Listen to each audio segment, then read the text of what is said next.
Faire une entrée, un plateau de pétoncle pour vos convives. En quelques minutes, ça vous tente? Allez, venez, je vous montre. On va avoir besoin de 4 aromates, du piment d'Espelette séché, de l'estragon frais, échalote ou échalote française et le jus d'un demi-citron. On commence par prendre une échalote française. Pour ciseler une échalote française, ça peut paraître compliqué, mais en fait, c'est assez simple. On prend un couteau d'office, comme celui-ci. Moi, j'ai pris un couteau d'office avec une lame qui est très longue. Ça aide énormément à couper. Parce que je vous explique, là, on va tasser l'échalote française comme ça. On l'ouvre. Par la suite, on se retrouve avec deux morceaux. C'est quand même une seule échalote, même si on a deux morceaux. On va couper, retirer la pelure du dessus, qui est la pelure la plus mince, en fait, du petit oignon, comme ceci.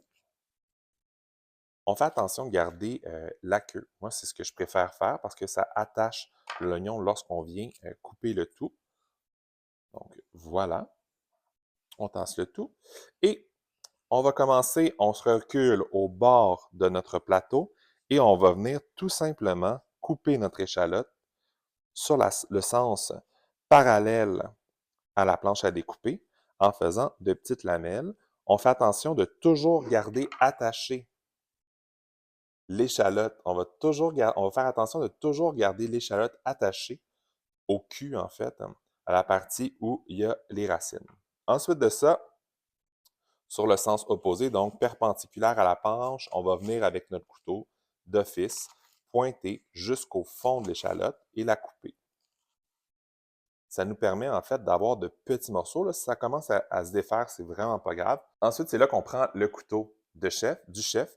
Puis là, on va venir tout simplement le couper. On fait attention, hein, on tient toujours nos jointures qui sont à côté sur la lame.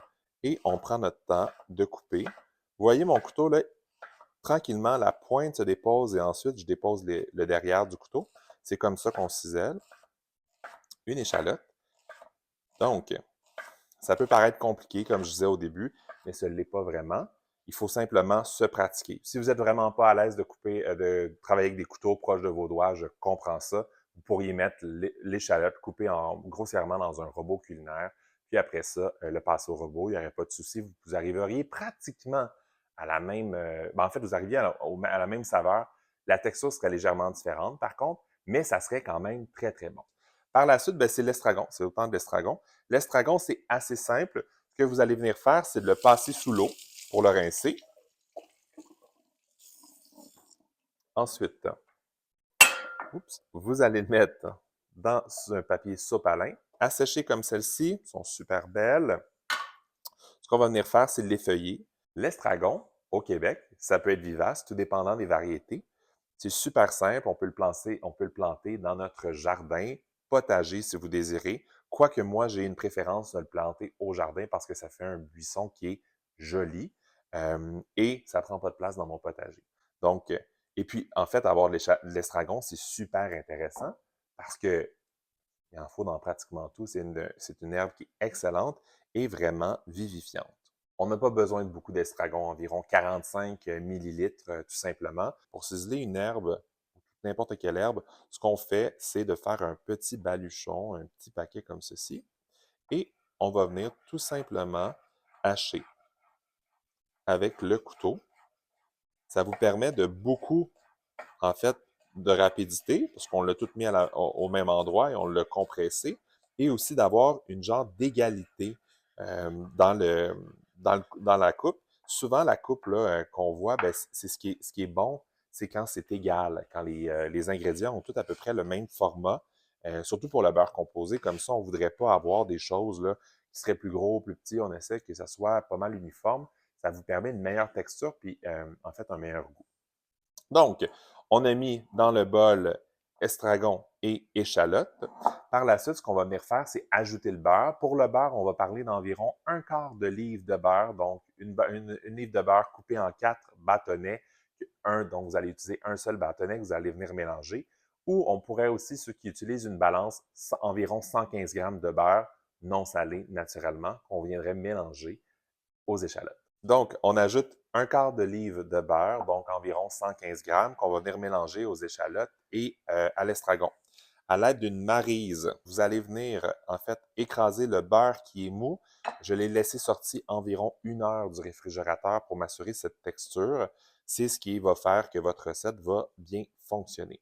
Donc, on vient mélanger tout simplement le beurre dans les échalotes et l'estragon. Ce qu'on cherche, en fait, c'est d'avoir une uniformité, un mélange, une incorporation qui est parfaite de l'échalote dans l'estragon.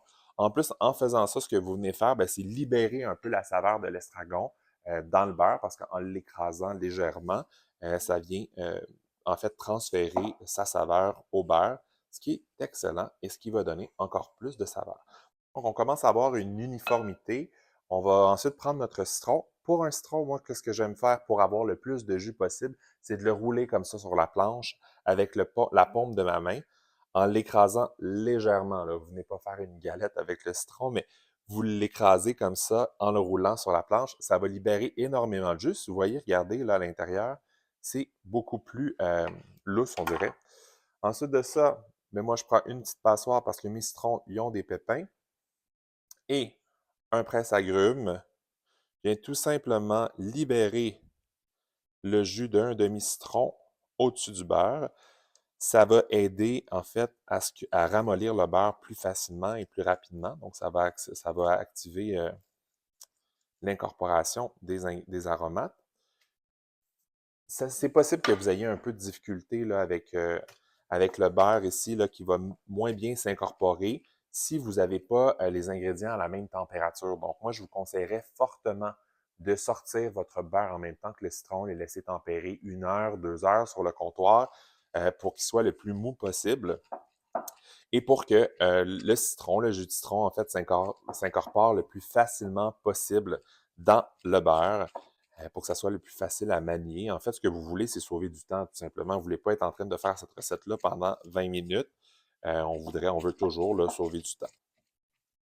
Lorsque c'est fait et que ça ressemble à ceci, on va venir ajouter en fait 5 millilitres donc c'est à peu près une cuillère à thé, là, une cuillère à table, excusez-moi, de piment d'Espelette en flocons.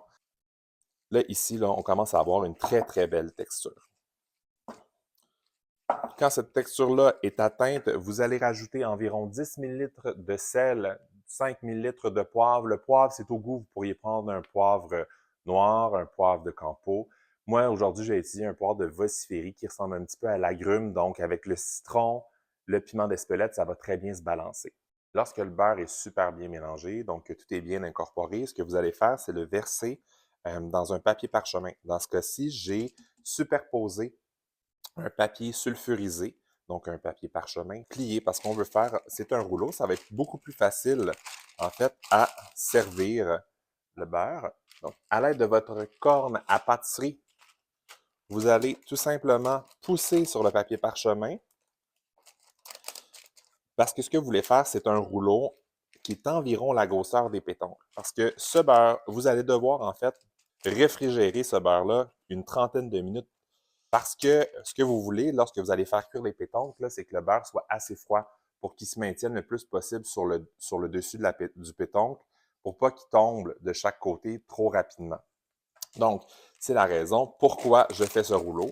En plus, ce beurre-là, ça se congèle 4 mois facilement. Donc, vous pourriez le faire d'avance, le séparer en deux, faire une recette double. En fait, le séparer en deux, en laisser une portion au congélateur pour un souper ultérieur et utiliser la portion que vous venez de faire aujourd'hui. Et ça fait un super beau rouleau que je vais venir tout simplement finaliser de ce côté. Ensuite de ça, on prend le papier sulfurisé et on vient tourner d'un côté, tourner de l'autre et on tourne les deux du sens contraire pour que notre rouleau se forme le plus facilement et rapidement possible. Comme ceci. Donc, lorsque c'est fait, je replie les deux côtés et je le dépose au réfrigérateur comme ceci. On le réfrigère 30 minutes minimum. Donc, maintenant, les pétoncles. Le pétoncle, en fait, ça a un petit muscle ici pour retenir sa coquille. Ce petit muscle-là, il faut le retirer. C'est assez simple, seulement avec vos doigts, vous venez l'enlever comme ça. Voilà. Comme que ça. Les petits bouts, là, cette petite chose-là, c'est un peu désagréable à manger si on le mange avec le pétoncle, mais vous pourriez très bien le couper en petits morceaux, le faire sauter, puis ça fait du lard ou des petits bouts de bacon de mer que vous pourriez servir avec des pâtes, ça serait excellent. Donc, on y va, on enlève les muscles sur les 8 pétoncles que j'ai ici. Donc, les pétoncles, vous pouvez les acheter en noix de Saint-Jacques, donc dans une poissonnerie. Ça coûte cher, mais c'est très agréable. On doit tout nettoyer. Par contre, vous pourriez aussi les acheter en sac, déjà défaits un peu comme ça. Il resterait juste le petit muscle. Moi, la grosseur que je prendrais, c'est autour des morceaux de 10 à 15 par livre. Donc, sur le sac, ça va être inscrit la quantité par le nombre de livres. Donc, si disons c'est des 500 grammes, ben faites la conversion puis vous allez avoir la bonne grosseur. Donc, c'est cette grosseur-là que moi j'utilise pour mes pétoncles. Ensuite, lorsqu'on a enlevé le muscle, ce qu'on va venir faire, c'est les déposer. Ici, moi, j'ai choisi de les mettre dans leur noix de Saint-Jacques d'origine. Donc, je les dépose. Je trouve que ça fait un beau récipient pour le beurre parce que le beurre, après ça, se consomme. Tu sais, ce beurre-là qu'on a fait, le beurre à l'estragon, vous pourriez très bien le servir avec un steak, avec du poulet. Donc, tu sais, entre la peau et la peau et la chair, vous pourriez mettre ce beurre-là. On pourrait en faire des tartines sur des toasts, les faire colorer au four ou, encore meilleur, sur le feu de camp. Donc, c'est toutes des petites astuces là, que une simple recette de beurre va venir rehausser à peu près tous les repas que vous allez faire. Donc, lorsque c'est fait et que vous avez déposé vos pétoncles comme ceci, on va chercher le beurre au réfrigérateur. Le beurre qui est maintenant ferme.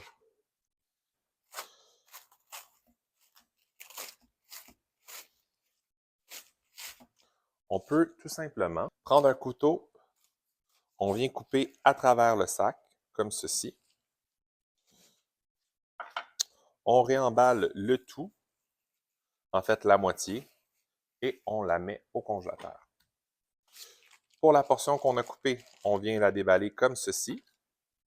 Et on va venir tout simplement couper des petites noix de beurre qu'on va déposer sur chacun des pétoncles.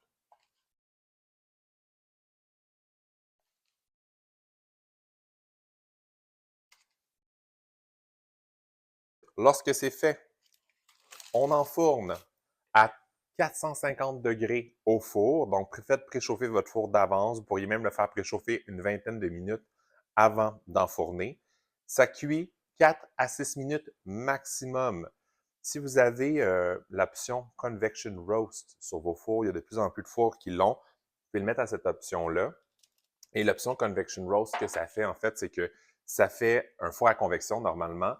Le degré va baisser. Donc, si on demande 350 degrés, ils vont faire cuire la nourriture à peu près à 335 degrés. Il y a à peu près 15 degrés qui vont être perdus parce que la fan, en fait, le ventilateur, va augmenter la chaleur dans le four. Convection Roast, lui, si on lui demande, disons, 350, il va cuire à 350. Donc, la température va être 350. Il va avoir, en plus, le ventilateur qui va fonctionner. Donc, la chaleur du four va être encore plus forte, ce qui va faire une meilleure caramélisation sur tous les ingrédients. On enfourne 4 à 6 minutes.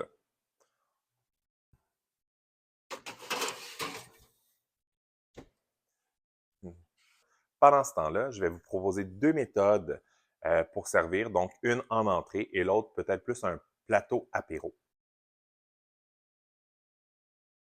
Oh my God. Oh my God. Si vous sentiez ce que je sens en ce moment, c'est la débandade. Donc, je vous ai promis deux méthodes de service. Première méthode, super simple, plus en type entrée. Donc, moi, ce que j'aime faire, c'est utiliser une assiette aussi grande que celle-ci. Avec une petite tomate sel, au centre, je dépose et je sers. Je trouve ça complètement agréable, super beau. Puis en plus, ben, je sais pas, l'assiette, ça donne tellement un beau cadre au pétoncle. Ou en mode apéro, Donc, le mode apéro, ben, c'est un peu le même principe, hein. On va les disperser dans l'assiette. Donc, j'en mets environ 5, là, la quantité qui entre et qui est confortable, tout simplement. On sert ça à des amis avec les petites fourchettes au centre et ça fait un super plateau.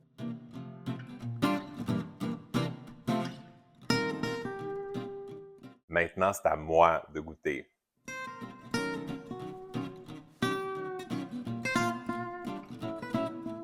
Hum, hum, tout y est. Saveur, texture, il y a un petit goût acidulé du citron. Hum, le goût épicé du piment d'Espelette. Les agrumes du poivre. Cette recette est exceptionnelle. À servir en apéro, en entrée à tout moment.